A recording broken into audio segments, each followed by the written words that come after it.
بندے کے دل میں خواہشات پیدا ہوتی ہیں.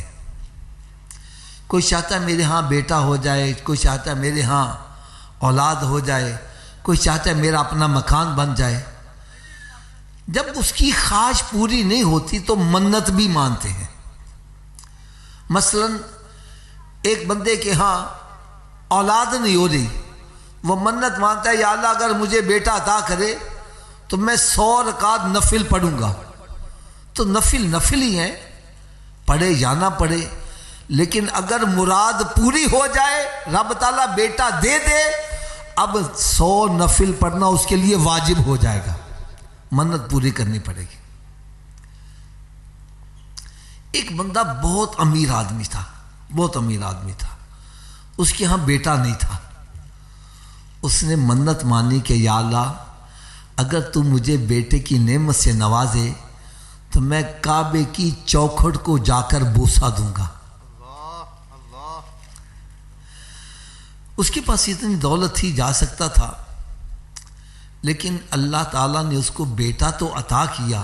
یوں سمجھے 1-2 سال کے بعد اب وہ بندہ کنگال ہو گیا. اب اس کے پاس پیسے نہیں ہیں کہ وہاں جا کر کعبے کی چوکھٹ کو بوسہ دے سکے. بڑا پریشان ہوا، مختلف علماء کرام سے رابطے کیے کہ میں اپنی منت کیسے پوری کروں. کسی نے تسلی بخش جواب نہ دیا. ایک اللہ والا ملا، اس نے کہا یار تو پریشان ہے، امام اعظم ابو حنیفہ رحمۃ اللہ تعالی علیہ ان کی بارگاہ میں چلا جا، بڑے بڑے مسئلے آپ ویسے ہی حل کر دیا کرتے، اشاروں میں حل کر دیتے. چلا گیا، جا کے اس نے بتلایا جی میں نے جب منت مانی اس وقت میرے پاس پیسے بڑے تھے، لیکن منت پوری ہوئی، اب پیسے نہیں ہیں تو میں وہاں پر جا کے کعبے کی چوکھٹ بوسہ نہیں دے سکتا، تو منت کیسے پوری کروں. تو امام اعظم ابو حنیفہ رحمۃ اللہ تعالی علیہ نے ارشاد فرمایا تیری ماں زندہ ہے؟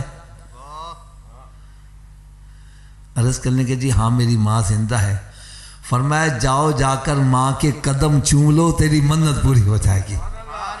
کیونکہ میرے آقا صلی اللہ علیہ وسلم نے ارشاد فرمایا جس نے ماں کے قدموں کو بوسہ دیا ایسا ہے جیسے اس نے کعبے کی چوکھٹ کو بوسہ دیا.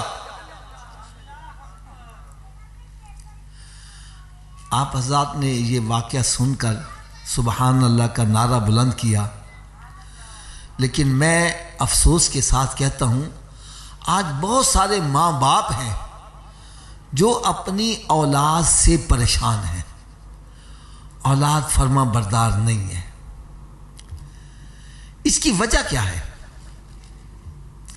میں نے جہاں تک ریسرچ کی ہے میں سمجھتا ہوں اس میں والدین کا بھی قصور ہے. آپ کہیں گے کوئی والدین چاہتا ہے اور اس کی اولاد نافرمان ہو، تو میں دلیل دے دیتا ہوں. ہمارے ہاں اولاد پیدا ہوتی ہے، ہمارے دل میں خواہش ہے یہ ڈاکٹر بنے، انجینئر بنے، میرا بیٹا CSP افسر بن جائے. کبھی ہم نے یہ خواہش پیدا نہیں کہ میرا بیٹا حافظ قرآن بھی بن جائے، عالم دین بھی بن جائے. جب ہم بچے کو ڈاکٹر بنانا چاہتے ہیں، انجینئر بنانا چاہتے ہیں، وہ پھر فزکس پڑھتا ہے، کیمسٹری پڑھتا ہے، باٹنی زیالوجی پڑھتا ہے، وہ میتھمیٹکس پڑھتا ہے، وہ انگلش پڑھتا ہے، وہ سوشل اسٹڈی پڑھتا ہے، وہ سیوکس پڑھتا ہے. میں جو میری بہنیں پڑھے لکھی بیٹھی ہیں وہ اپنی ایمانداری سے بتلائیں، جتنے میں نے سبجیکٹ گنوائے ان میں ماں باپ کا ادب کا کوئی چیپٹر ہے؟ تو جب ہم ماں باپ کے ادب کا چیپٹر پڑھائیں گی نہیں، بچے ماں باپ کا ادب کیسے کریں گے؟ ایز یو سو سو شل یو ریپ، جیسا بیجو گے ویسا ہی کاٹو گے.